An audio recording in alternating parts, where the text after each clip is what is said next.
Greetings, humans, back with another 360 of the mannequins. So this one, I think there's another video going to be coming after this one. It's a lot, my man. There's a lot to it. So you can see I'm just starting off with the very basic cutting off around it, and then now I'm starting to color it in, cleaning up lines, whatever. I think I was trying another brush stroke there, which I didn't really like because it added like a lot of extra texture that doesn't exist on the mannequin. So I changed it again, and I think now I'm officially on the airbrush, which is what I stayed for the duration of this entire project. So if you didn't see episode 1, let me just kind of catch you up to speed. So I did a little bit of stop motion animation with these mannequins, taking pictures of them, rotating them at a slightly, a little nudge, and then taking a picture and then rotating it a little bit more, and then, taking pictures of it. And then I put each individual picture on these frames in Flip-A-Clip. And now I'm going in and erasing the background, so now all you have is just the mannequin. I probably would keep my normal bedroom background if it wasn't so distracting. I have a lizard cage right next to it, and then I have a very colorful painting behind it. But if my background was just more plain, I probably wouldn't bother. So yeah, and I'm kind of doing this to help me understand, kind of have that 3D mindset. So whenever I'm drawing something and it's moving and it's flying or running, I have a good understanding of how it looks and it's supposed to look, because I have drawn it, a lot of times, slightly rotating it, seeing it in all angles. So I'm doing this with this little cute drawing mannequin dummy, for sketching purposes. As you can see, there's a bunch of black lines all over it. I did that myself. I didn't buy a mannequin that had a bunch of lines on it, but basically I just took a Sharpie and every I Sharpied the front, all of the lines on the front so it's directly centered, and then I did all of the lines directly on the sides. So I have 4 lines going long ways on all the body parts of the arms, the legs, the body, the torso, head, that kind of a thing. And then I also went and kind of traced some of the edging of the body as well as the arms and whatnot. And this was to help me have a good understanding of how it looks at different angles. So because this little wooden figure is kind of the same color, throughout the entire thing, especially with it having a consistent light source in one area, it can kind of look like it's not really rotating at some parts, especially the arms. But when it comes the feet and the hands and the torso, you could tell just because of the shape. So I did this so that I could see, have a good understanding of what the angle is and how much you can or can't see based on how it's positioned and whatnot. So I did, I did quite a few different poses for the mannequins, just to also have some fun characteristic poses as well that may suit my character well, as well as just a typical walking a walking pose, a neutral pose, and then a T pose. I also have a bit of parkour, fighting, ballet, and I think there's one that, like this one that I'm working on right now, this one is a bit, I'd say a bit sassy, or maybe somebody that does business a lot and they would have like a cane in that hand that's extended, because they also have their foot out, so they may like, you know, feel above everybody else. I don't know. That is just something, whenever I do my characters, that's just something that's going to be expressed differently, which is fun, and I'm excited for that whenever I start designing human characters, because I am still in that like Disney and Pixar where everything is just animals. I like animals. I like drawing animals. So I may struggle with that a little bit. But this should also help me to understand how the human looks a little bit, because I also struggle with drawing humans. And honestly, I just need to learn the human anatomy a little bit, and the bones and the muscle structure, so that way I can have an understanding of why we look the way we do and why we're so different and so much the same at the same time. As well as, like, you know, like the human face, we all have the same face, we all have the same like features, but it's the way that they're exaggerated that makes us different. Like, some of us may not have noses at all, you know, whether if it's from an injury or a birth defect, but you can also have long noses, you can have noses that have like that bump in them, you can have tiny little noses, you can have very wide noses. So with eyes, you can have eyes that are kind of far apart, you can have a missing eye, you can have squinted eyes, you can have very round eyes, just a different colored of eyes, you know? And, you know, it goes the same with like the shape of your head, the style and color of your hair, your ears, if they're tiny, if they're big, if they're close to your head, if they stick way out, you know, just those little details that make everybody unique and stand out in their very natural way and whatnot. It's just it's one of those things that you think you should already know, but then you put it in practice and you're like, yeah, I don't understand how this is supposed to look now that I'm not looking at it. So hopefully the mannequin will help me keep the human structure fairly accurate, and then my character design will kind of exaggerate that a little bit, because I know I may want them a little shorter to make them look younger. I may want them to look taller because they're just lanky. I can make them a little wider and whatnot. Just simple little adjustments to make the character his own person and not look like this generic 6-foot person of a mannequin here. Like, you ever seen those pictures to express how big an animal is? They'll put it next to a very generic, common human silhouette, which would be typically like 6 feet tall, and then the animal and the average of how tall that is compared to it.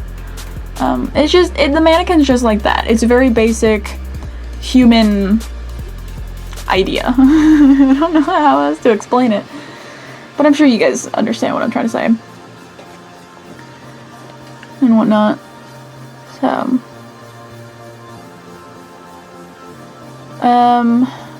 I think at this point I was completely done with working 2 jobs, and I was now just working 3 days a week. So I was now putting a lot of hours in doing this in one sitting. My goal was always to try and get one full rotation, animation, whatever this is, complete, and then started a new one. So that way, technically I would do 2 halves, but in reality it would be one whole thing I did.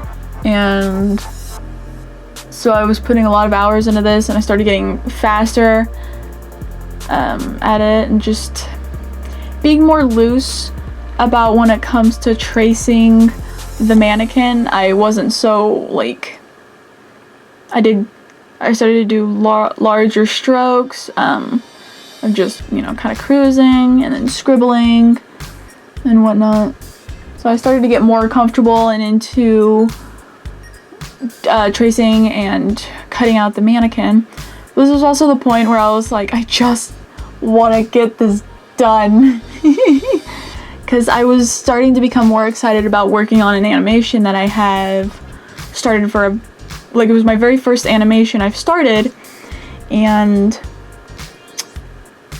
I wanted to try and do my very best on this animation, and just to see how well I can do, not really knowing a lot of fundamentals of animation, and then going in and kind of learning and experimenting and just understanding what I did and didn't do right.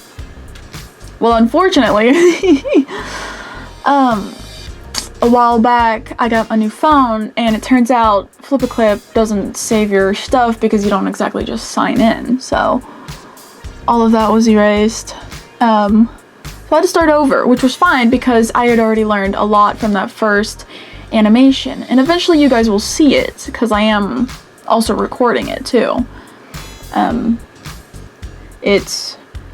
It's gonna be, I feel like it might be a minute or 2 long. So yeah, and the story is really cute and adorable and whatnot. So, but it kind of also, whenever doing that first animation, it kind of made me realize, like, I know how to draw, but I'm not good at it. So I realized that I need to practice more.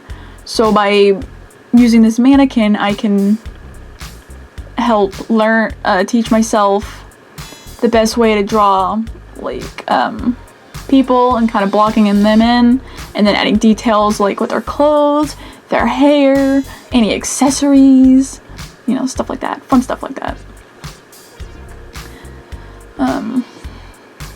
And I also kind of mentioned, like, in the last episode that I really want to make an animal-like mannequin so that I can have a rough understanding of the animal anatomy from any angle. I'm not sure how well that works because animals just in general are much more vast than the human race. I mean, especially if you look at it from, like, the animal kingdom. They're already separated in 4 groups that get separated and separated and separated and separated and whatnot. So I'm not sure how well that's gonna work. I might not do it because the more I think about it, the more it's like, I feel like I'm gonna make more mistakes because I'm gonna rely more on the mannequin than what I just know. So yeah. And I've also been doing a lot of research. I've been finding a lot of other animators that not only, like, make their own little stories and whatnot, but they also kind of teach a little bit. They teach a bit of what they know and the main thing that they focus on when animating and whatnot. And I also got this cool book about animation, so I'm starting to really focus in the animation instead of just thinking about it, because that's what I've done basically for a majority of my life, is just thinking about, like, oh, what if I'd animate it. It's like, I've kind of always wanted to do animation because making cartoons was amazing. It was like, wow, you have so much more freedom and expression than a live action movie. Besides, you know, CGI, but that can easily look bad because it's very easy to make it look stylized and realistic and whatnot. So yeah, but from, you know, me being a little child, I was probably like 12 to, I want to say like 15 or 16, whenever all I knew about animation was just the idea of 2D animation of the rigging, like the bone structures, and just moving your character around with bones instead of drawing it. And that really frustrated me because I just didn't understand how to animate like that. It was weird. So I quickly gave it up, and I was just like, I'll just draw. Just draw. And for a while, I was also bad at drawing. I didn't like how I drew. It was weird. So it was, yeah. But now that I've understood that there's so many different types of animation and so many different types of jobs you can get into with just a certain little branch of animation you can get into. So now I've become reignited with animation, and now I'm actually doing it. I'm actually trying to put time into it, and I'm gonna start being more serious about my drawings instead of just drawing weird creatures just for fun or like whatnot. I'm definitely like, I love horror video games, and that's what I do most of the time, is just watch people play video games, because I prefer to watch video games more than movies, but I don't like playing video games. And it's made me really love the horror aspect of storytelling. So you might see a lot of my stories become creepy or horror-like, just because that's just the kind of genre I like. Now what I'm doing right here isn't gonna turn scary at all at one point or another. It's literally just me cutting out this mannequin and cleaning up the edges and whatnot so that I can use it for future purposes and whatnot. And I also found out that in Flip-A-Clip, whenever you have like whatever your little movie you're making, you can copy it. You can copy it all. So that's what I plan on doing, and always keeping one that's untouched as an original and whatnot, so that I can draw characters on it freely and not have to redo this every single time I make a character. But that's not to say I won't make more poses in the future if a character expresses a personality characteristic that I don't currently have in making. You know what's weird? I don't like dolls. Dolls scare me, and they're creepy. It's kind of like, it reminds me a lot of just like a weeping willow. In that I always feel like it's just moving and whatnot, and it's just got some kind of evilness inside of it. But this mannequin that I have is using it as like a dummy. It doesn't give me the heebie-jeebies at all for some reason. So, good news to me, I guess.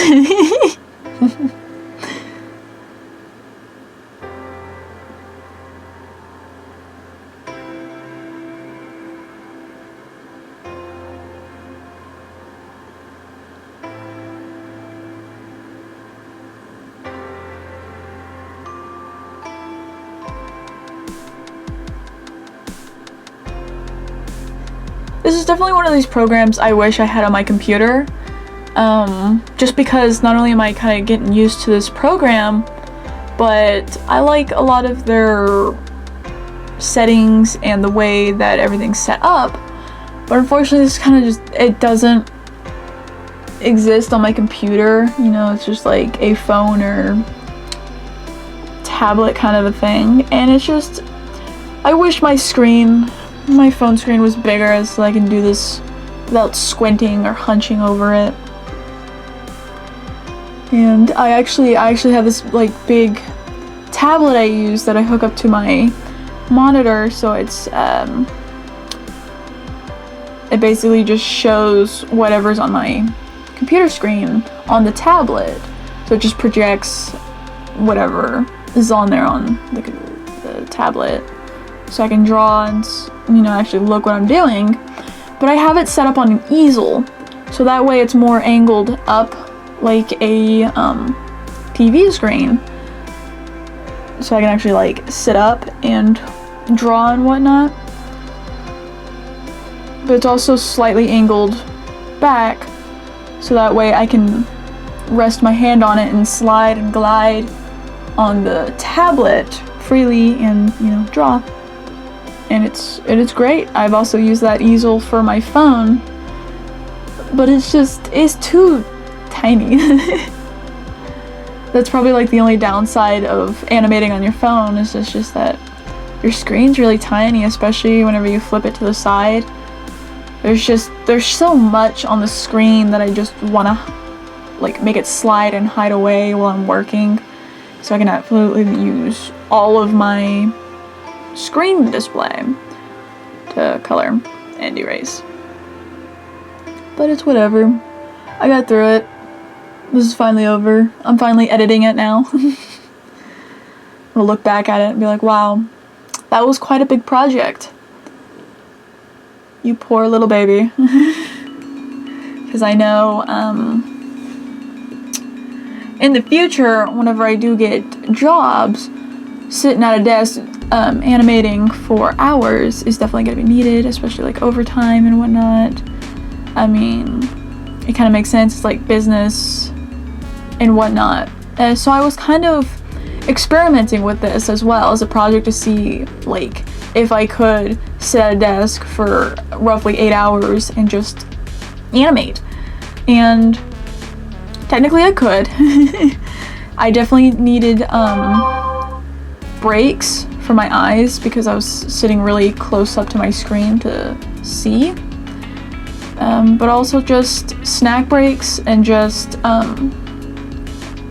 giving my mind a rest from this repetitive cycle and just kind of break away from it for a little bit. So I definitely can like do this, especially with something that requires me to think. I think that would be a lot more easier for me, so that I can actually like, I don't know. I just feel like it's sometimes easier to do stuff when I have to think about the process instead of mindlessly doing it sometimes. Cause you ever just like snap out of autopilot and you're like, I don't know what I'm doing, I'm lost, that everything's just moving so much slower now. But whenever you're thinking, it's at a constant speed and you kind of start to get into it, you kind of get inspired and you're like, yes, let's keep going and whatnot. And I definitely feel that a lot with you know, actually animating instead of just erasing the background. So, yep. Okay, so that was the end of episode 2 of this recording session, the anime mannequins. I was honestly a little surprised I was able to talk for the whole 24 minutes of this recording. Clearly there's a lot of things on my mind about it, and it's very exciting whenever you get a project done. So I'm just like looking onto the future and being able to see the opportunities ahead. So if you could, pretty please, leave a comment about just whatever's on your mind about this episode. If you liked it, if you disliked it, if you're mutual about it, if there's any suggestions, thoughts, whatever, leave them in the comics. Comics in the comments. This channel's made for a learning process for me. Thank you. Bye.